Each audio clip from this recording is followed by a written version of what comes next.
Hey guys, welcome to the Mythic Tavern. Today I'm going to be giving you a tour guide on one of the brand new dungeons, Brackenhide Hollow, which is located in Azure Span in Dragonflight.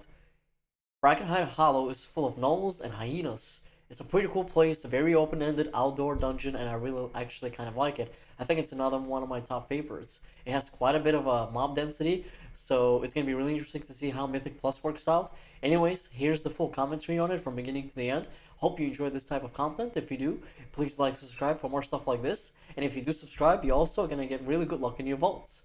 If not, then you're probably going to get the same gloves or whatever item that you don't really need for months and years to come in your seasons in World of Warcraft. So let's make sure that doesn't happen. With that being said, guys, enjoy the footage and I will see you soon. Alright, guys, here we go with the first poll in Brackenhide Hollows. This is a null instance. It's very refreshing to see something like this that's very classic to World of Warcraft. Of course, the Gnolls, they've been around since forever, but we haven't seen them in a quite long time, but we are now finally seeing them, and they're a pretty integral part, or at least some of the side stories anyway, with the Tuskarr. So, what is different with this dungeon compared to everything else that we've played? Well, I really like it, first and foremost. I also like Ruby Life Pulse, as you guys know, and you can click on the top right here to go and see Ruby Life Pulse if you haven't seen it yet.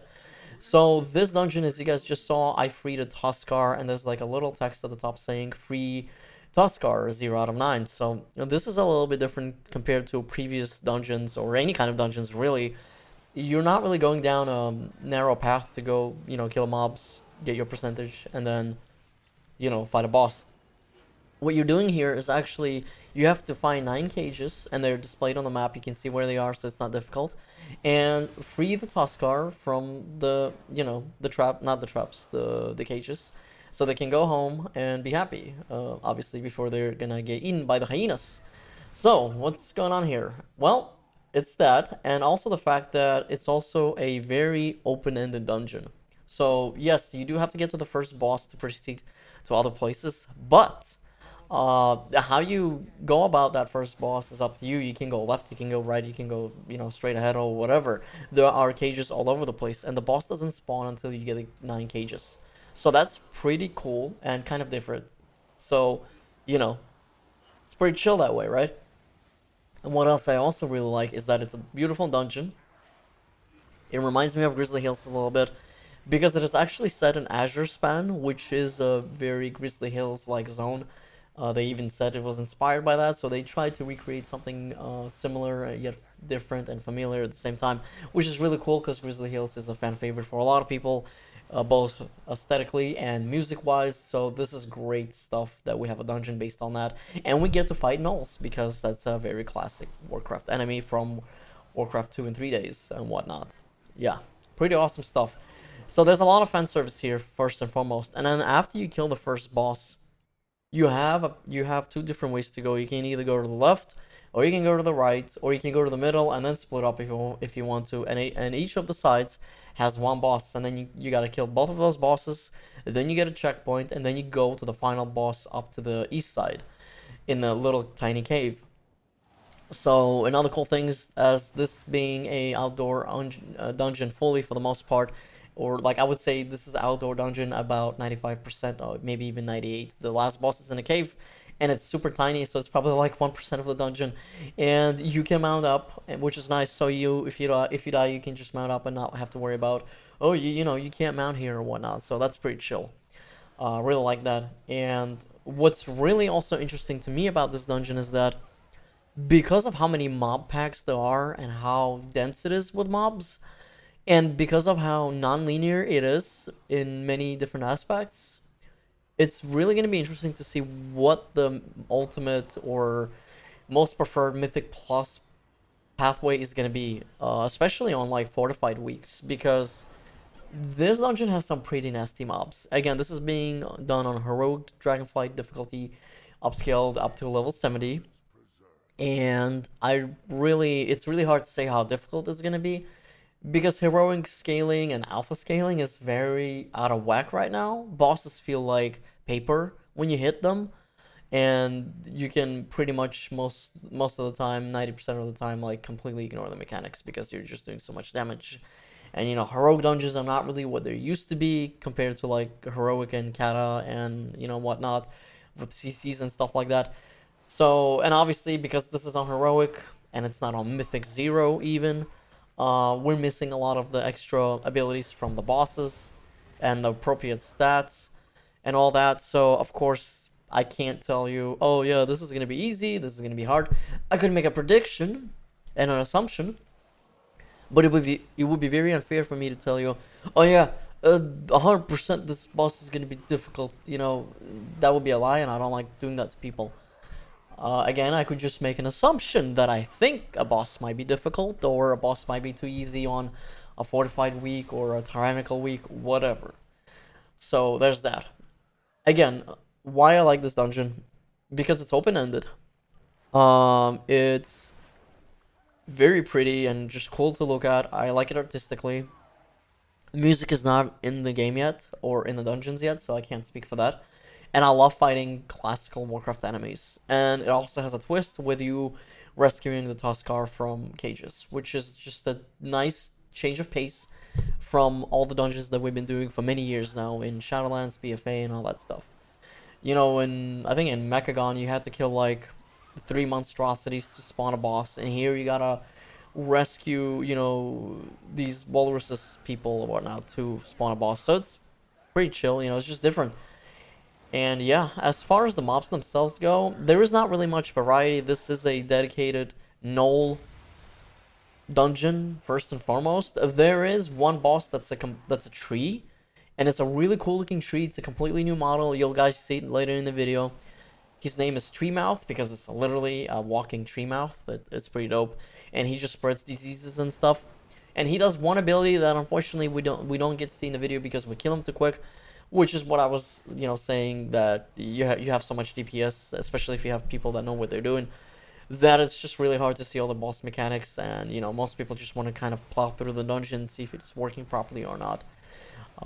So, you know, that's what an alpha is for. It's for testing purposes, really, and not to have fun. Well, I mean, you can have fun doing it, but, you know, at the end of the day, this is a product that's going to be sold to millions of people. This product has to be polished. It has to be working properly, and that's what an alpha is for, to test functionalities, bugs, or game-breaking things, and things like that. So, as far as the mob abilities go, there's a lot of, like, nasty stuff like this, like where I'm getting a dot on me. There are gnolls that do whirlwinds. If you get close to them, they're gonna hit you pretty hard. And of course, there's also a fear, I believe, from the hyenas that fear you for like 6 seconds. I don't know if that's gonna get nerfed or not, but they are interruptible, so you better interrupt them, basically, if you're serious about timing the keys here and whatnot. So yeah, that's gonna be a lot of fun. The dungeon took about 25 minutes. So this is a pretty long dungeon, and I just died. I will have to say that we're probably looking at, if we're doing this on a Mythic 15 or anything above that, this is probably a solid, like, I don't know, man. It's hard to say because everything is so different now with talents and gear and classes. Everything is so much different. It's really hard to say how fast stuff is going to get DPS down, and, you know, with the evokers coming in, everything is just going to completely change the whole meta. So it's really hard to say what timer this is going to get. But, you know, we're going through it pretty quickly, and most of the time we're doing pretty big pulls, and it took us about 25 minutes. That's pretty long, man, for just 4 bosses on a heroic difficulty. I'm gonna make the assumption off that this is gonna be a 40-minute or above timer Mythic Plus.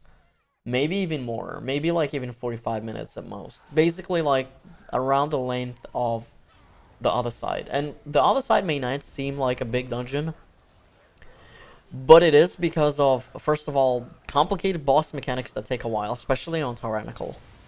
Or I shouldn't say complicated boss mechanics, but pretty, like, punishing ones. If you don't do them properly, you know, and when it's a tyrannical week, the bosses have a lot of health, so it's pretty nasty. And speaking of bosses, here's the first boss. I'm gonna get back on that in a little bit. So here you want to kill this guy. I think his name is Trick Totem. Usually when it's a council fight, you most of the time want to kill casters.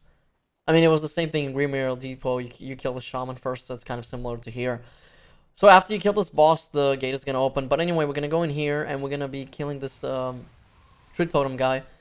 I think you can interrupt some of his stuff, and you have also a rogue. They just backstab me, and yeah, you can actually, yeah, I just interrupted right there.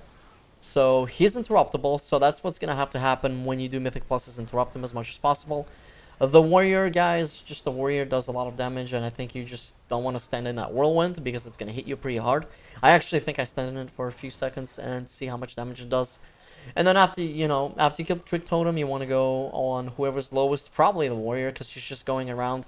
Yeah, see, that's pretty gnarly. He just hit me there for like over half my HP in like 2 seconds. And this is on heroic, so you can imagine on a mythic 0 even, you'll probably get close to one shot, and anything above that, you will definitely get one shot. So, again though, this balancing stuff is way out of whack, so I don't know how close this is to final tuning. I probably wouldn't hold my breath. Would have to see it, but my point is that these abilities are obviously going to be really nasty. And then I just opened up the map. You can see how big the dungeon is. So right now we're going straight. This is the only way to go, and now we can split either left or right after killing this pack. It's just really refreshing to see dungeons like this, man, that are open-ended. Eye of Azshara is one of my favorite dungeons because it's open, and I don't know if it's like super open-ended, but the outdoor aspect, I just really like outdoor dungeons. You might be asking me, why do I like Ruby Life Pulse? Well, I like Ruby Life Pulse because it's pretty short, and it's just a quick dungeon to get through, and it's just fun boss fights, which is why I like Ruby Life Pulse. And I don't think there's anything wrong with having a variety of dungeons, because if you had dungeons that were just purely open-ended the whole time, that would get boring, right? So you want to have a variety and diversity in your dungeons, because, you know, changing the pace is good.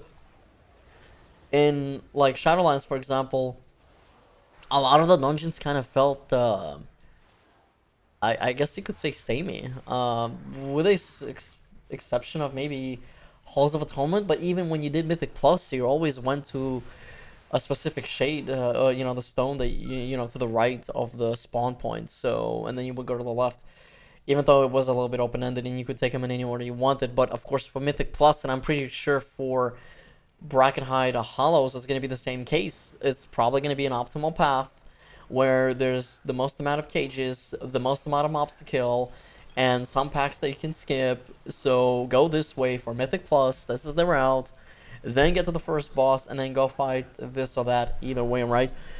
So even though it's open-ended, I think it's probably gonna be good for casuals because they can play it however they want. Obviously for Mythic Plus, if you're serious about timing your keys, it's gonna be it's either this way or you're an idiot, you don't know the meta, and that's the problem, right? But either way, the point is, it's just a refreshing dungeon, man, and I like its design.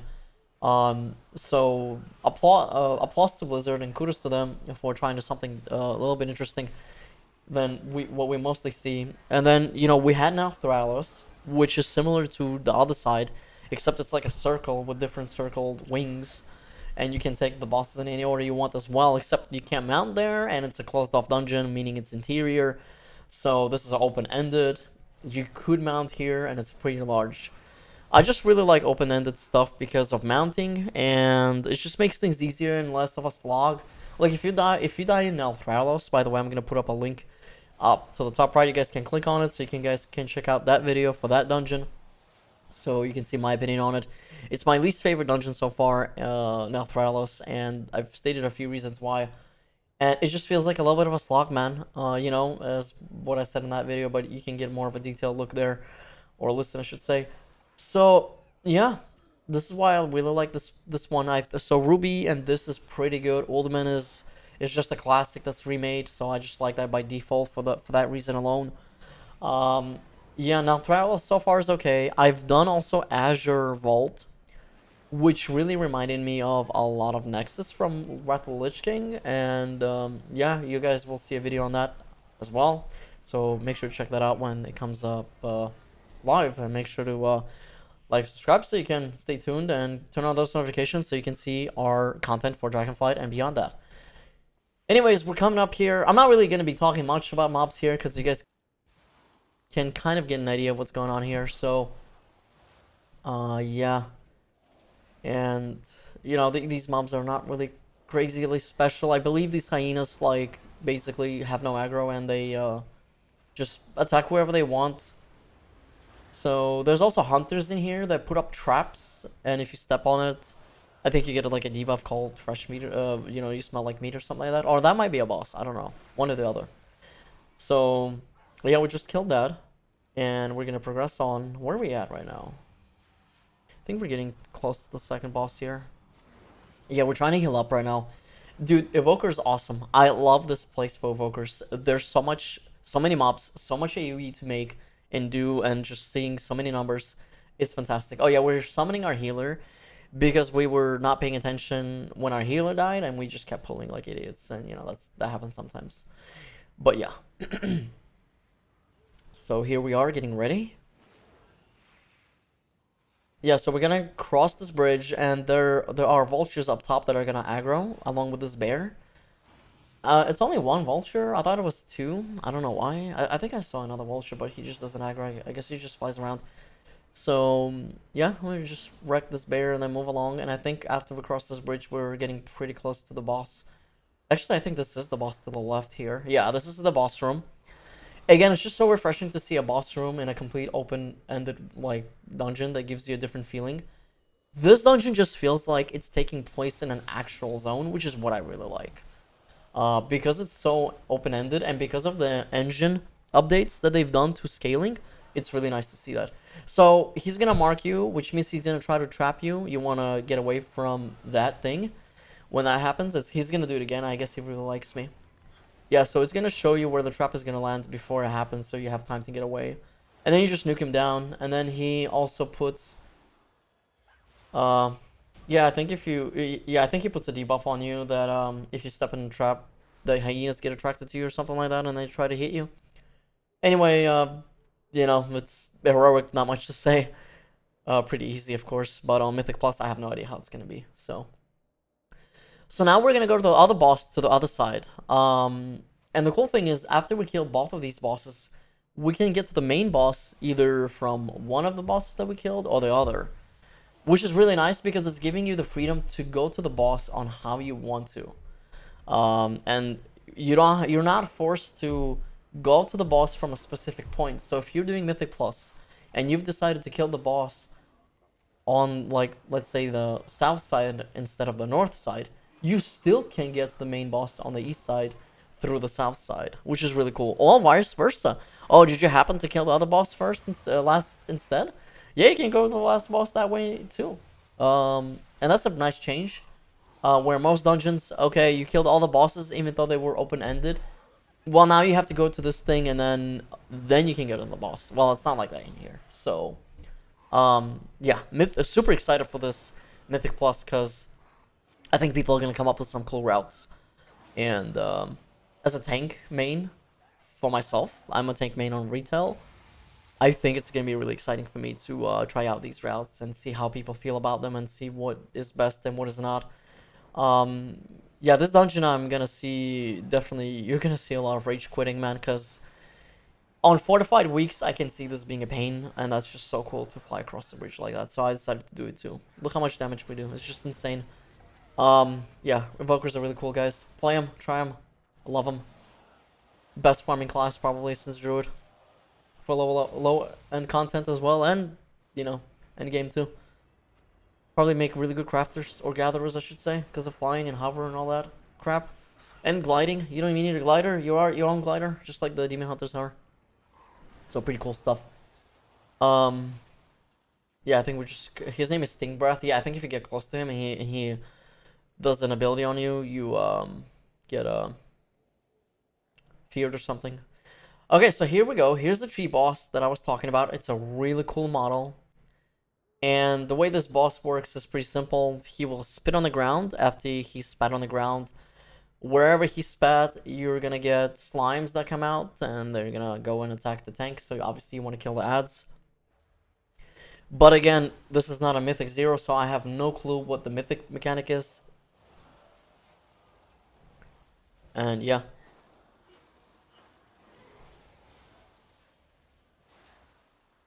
Yeah, there he goes. Yep, he just spat. And now slime is coming out. He also has another ability that you don't really see here, unfortunately, because we killed him too quick. But it's called Grasping Vines, and basically, when he's casting that, you want to get away from him as far as possible.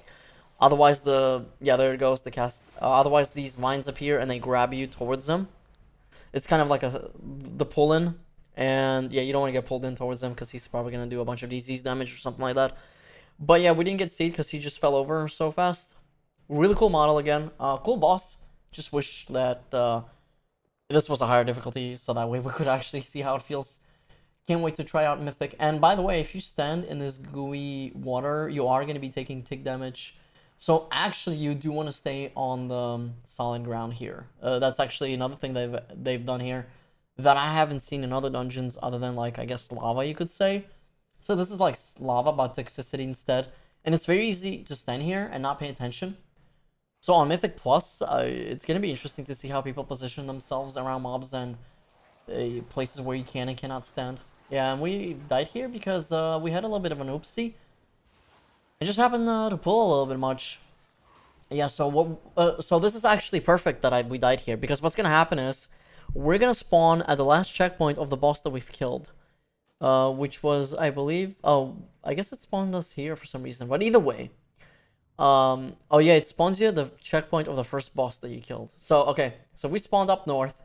As you can see, there's 2 doors there. So my group is thinking that we need to go all the way back to get to the last boss. And I tell them in chat right now, I'm typing in saying, hey, don't go there. We can actually go this way to get to the main boss. So the cool thing is, what I think might happen is, if you do die to unfortunate events, you're not really going to be set back other than, you know, the seconds that you lost by dying or whatever. You can still go to the boss from here, which is how I'm going to show them to... Oh, hey, we can just go this way instead of making a whole loop around. Why cross all the way when we're already here? So that's pretty cool and different. I don't think I've seen any other dungeons that do that. If they are, please let me know. I might be wrong. But either way, so we're gonna go in here. These packs are pretty nasty. There's a lot of disease damage here. A lot of like dots and stuff. Because the last boss is based off disease, he's like a toxic master, I guess. Yeah, these fellas put these things on you and it's just nasty. But, you know, it looks like there's a lot of mobs here, but they go down pretty quickly. But I can imagine on Fortified, this is not a fun place. Unless you have your shit down really well. So, yeah.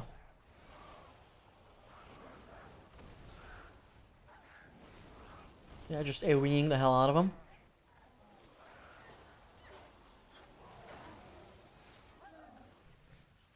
Yep, making sure we're going the right way. I just love how massive this dungeon feels with its new scaling tech. It's amazing. It kind of reminds me of, like, if you look in the far distance in these dungeons, or in this dungeon specifically, or in Dragonflight zones, it feels like you're playing Dark Souls a little bit, because the scaling and distance drawing now is so far out. It's pretty awesome, and it kind of at times feels like a different game. Like, believe it or not, it may not seem like a big deal, but you will feel a difference, and it will be awesome. At least for me, I kind of like that kind of stuff. Makes the world feel more alive and bigger, and I think that's really cool. Which is why a lot of people really like Souls games, because they feel so believable. Because of how well everything is scaled. Yeah, this guy's just whirlwinding his life off. Okay, so we're going this little cave here. We're gonna clear out these mobs, and then we're gonna go fight the boss. These go down pretty quickly. And yeah, these are non-elites, and then the dudes with the banners and everything else is elites. So yeah, there's a lot of Dutch stuff, kind of crap, and that guy was standing there for a few seconds. Yeah, playing as the Evoker can be difficult, man, because you're such a class where you have to stand still for a lot of your hard-hitting abilities. In a dungeon like this where you constantly have to move, it's kind of difficult to DPS. So yeah, pretty interesting. Love those new null models, man. They look awesome. Great job. Perfect. Like, I don't think they could have been any better. Yeah, so we're just like, even here we're like getting hit for quite a bit on Heroic. So this dungeon is gonna be interesting on difficulty wise. Yeah, we're getting, yeah, I have disease on me, so I'm getting hit for like stupid dots and stuff. I think you have to dispel, but I could be wrong. Or the healer has to dispel. I think I could dispel myself too, but I didn't go into the dispelling thing in the talents. You could take a talent for evokers that where you can dispel diseases and stuff, I believe. So here's the boss, and what this boss does is basically puts out this thing where if you're standing in it, you're silenced, and then he also summons this totem. If you don't kill the totem, it's gonna do rotting damage in frequencies, like periodically, so you have to kill it, otherwise you're just gonna take raid-wide or party-wide AoE damage, and everyone's gonna die, and no one's gonna be happy. But in here, what happens is, we don't really pay attention. There's the thing that if you stand in, you can't cast anymore because you're silenced, so it's constantly moving, you gotta get out of it. And there was the totem, I think, here somewhere, and yeah, where's the totem? I think we missed it. I think we destroyed it already. And we're trying to nuke the boss because the healer in the tank is down. And yeah, oh, there's the totem. Yeah, we totally bypassed the totem mechanic.